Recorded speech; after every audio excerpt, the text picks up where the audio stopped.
So if people were rational, then what you would do at that point is you would say, gosh, with all this uncertainty, higher prices, I'm going to trade down and I'm Right. just going to be very economic, That's correct. driven machine, right? And I'm going to make very, very rational decisions.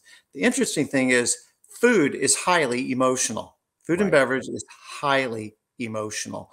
And, I referenced our mutual friend Hunter earlier, but one of the things that he talks about is, yeah, no, like it's not quite as rational as we want to believe. Right. And so, coming out of COVID and all the stress that people have been under for 3+ years or 3 years, almost 3 years, with that, Right. and economic uncertainty and everything else, food is actually something that makes us feel good and Right. helps us actually kind of cope, That's right? right. And sometimes it's a treat yourself kind of a thing, and, but, Right. but I mean, but it's a simple pleasure, right? That's correct. And so I wonder if you could sort of talk about that side of the equation. Yeah. So obviously the emotional part I think is much more at play now than it was pre-COVID.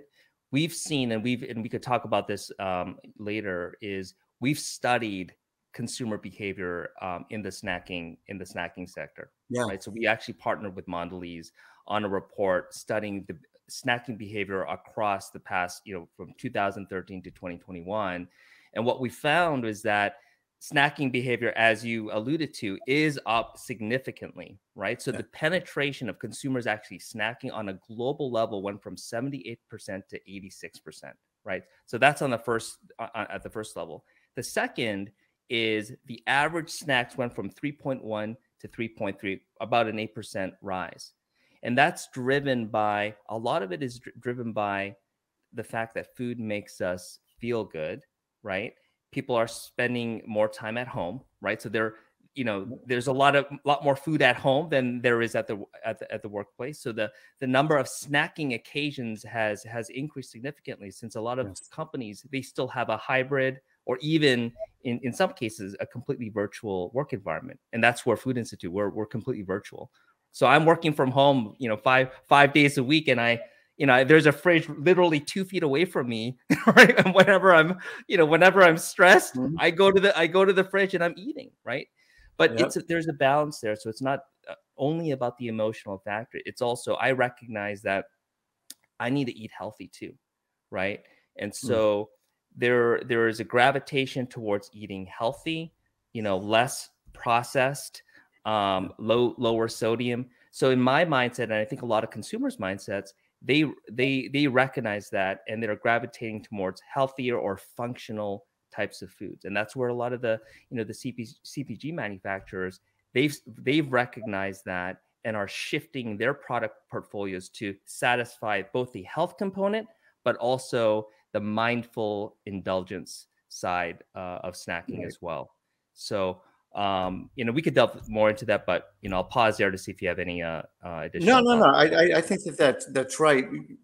Having said that, so I'm going to kind of argue both sides of the case that there is, though, trading down That's going correct. on too, right? Because the reality is most people have, a almost a chip allocation, right? I've only Right. got 100 cents in a dollar, and as Right. these things start going up, we have to make choices on things. And do we always need the premium version or the whatever the most expensive version is? Right. And sometimes we trade down. And again, our topics are all going to kind of mix together because this isn't single factor kind of stuff. It all Right. works together.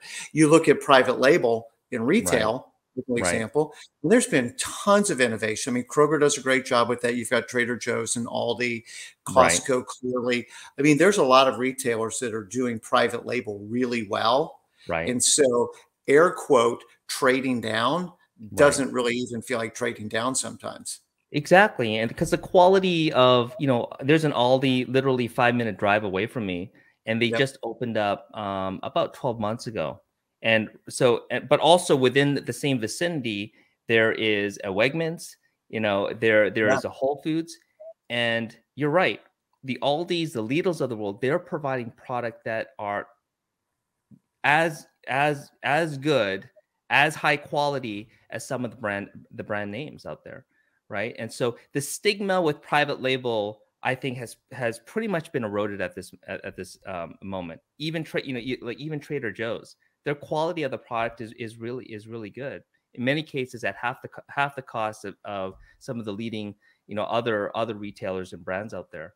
So there is that trading down because consumers, like you said, don't feel like they're trading down, right? And Right. cost and price control is the key driver.